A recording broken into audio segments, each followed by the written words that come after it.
اور جب حضرت امیر معاویہ رضی اللہ تعالی عنہ اس دنیا سے چلے گئے تو ان کا بیٹا یزید جو ہے وہ تخت نشین ہوا۔ یزید کے بارے میں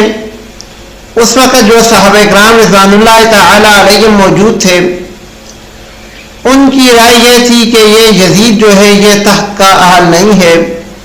چنانچہ جب یزید نے مدینہ منورہ کے گورنر کو خط لکھا کہ وہاں کے لوگوں سے میرے حق میں بیعت لو، تو گورنر نے حضرت حسین رضی اللہ تعالی عنہ کو بھی بیعت کا کہا اور لوگوں کو بھی کہا۔ ان میں حضرت عبداللہ بن زبیر رضی اللہ تعالی عنہ بھی ہیں جنہوں نے یہ بہانہ بنایا کہ میں اس وقت مصروف ہوں، اور پھر وہ مدینہ منورہ سے نکل کر مکہ مکرمہ آ گئے۔ حضرت حسین رضی اللہ تعالی عنہ نے مہلت مانگ لی کہ مجھے کچھ وقت دے دیں، میں پھر آپ کو بتاتا ہوں۔ اسی دوران حضرت حسین رضی اللہ تعالی عنہ مدینہ منورہ سے نکل کر مکہ مکرمہ آ گئے، اور یہاں حضرت حسین رضی اللہ تعالی عنہ تقریباً 5 ماہ تک قیام پذیر رہے، اور ان 5 ماہ کے اندر کوفیوں نے حضرت حسین رضی اللہ تعالی عنہ کو بہت سارے خطوط لکھے کہ آپ یہاں تشریف لے آئیں، ہم آپ کے ہاتھ پر بیعت کرنا چاہتے ہیں۔ لیکن جو مکہ مکرمہ کے اندر صحابہ کرام رضوان اللہ تعالی علیہم موجود تھے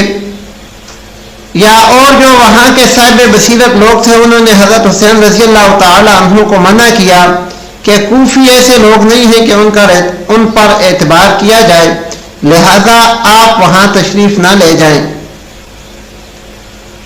حضرت حسین رضی اللہ تعالی عنہ نے کہا کہ بات میری ذات کی نہیں ہے، خلافت پر ایک ایسا آدمی بیٹھنے کی کوشش کر رہا ہے، مسلمانوں کا امیر ایک ایسا آدمی بننے کی کوشش کر رہا ہے جو امیر بننے کا اہل نہیں ہے، اور یہ لوگ اس کی خلافت پر راضی بھی نہیں ہے، تو مسئلہ یہ ہے۔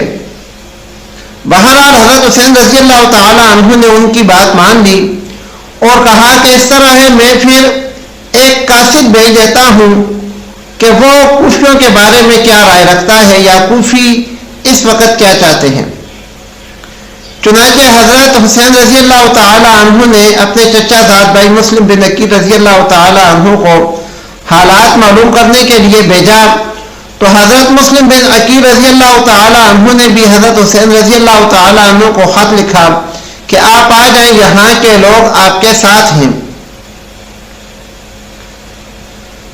حضرت حسین رضی اللہ تعالی عنہ نے وہ خط وہاں پر جو صحابہ کرام رضوان اللہ تعالی علیہم یا دیگر اکابرین موجود تھے ان کو دکھایا، تو انہوں نے اجازت دے دی اور حضرت حسین رضی اللہ تعالی عنہ روانہ ہو گئے۔ یہاں بھی یہ بات ذہن نشین رکھیں کہ حضرت حسین رضی اللہ تعالی عنہ یزید کے ساتھ لڑنے کے لیے روانہ نہیں ہوئے، بلکہ اس معاملے کو حل کرنے کے لیے یہاں سے روانہ ہوئے۔ اس لیے حضرت حسین رضی اللہ تعالی عنہ کے ساتھ کوئی لشکر کوئی فوج نہیں تھی، بلکہ آپ کے گھر کے افراد تھے، اور کوئی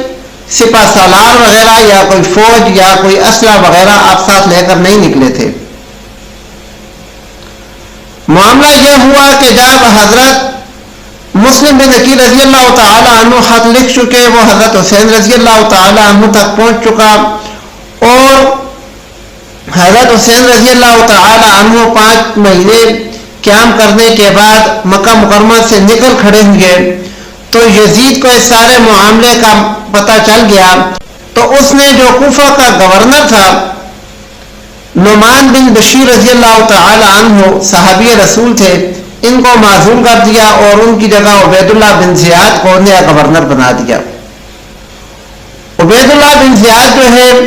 یہ سختی اور ظلم کی وجہ سے مشہور تھا۔ یہ جیسے ہی وہاں پہنچا تو کوفیوں نے صرف اپنی بیعت ہی نہیں توڑی، بلکہ حضرت مسلم بن عقیل رضی اللہ تعالی عنہ کو بھی عبید اللہ بن زیاد کے حوالے کر دیا، اور مسلم بن عقیل رضی اللہ تعالی عنہ کو بھی شہید کر دیا گیا۔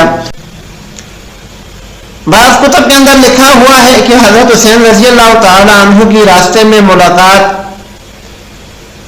ایک آدمی سے ہوئی جو کہ شاعر تھا اور اس کا نام فرزدق کتابوں کے اندر لکھا ہوا ہے.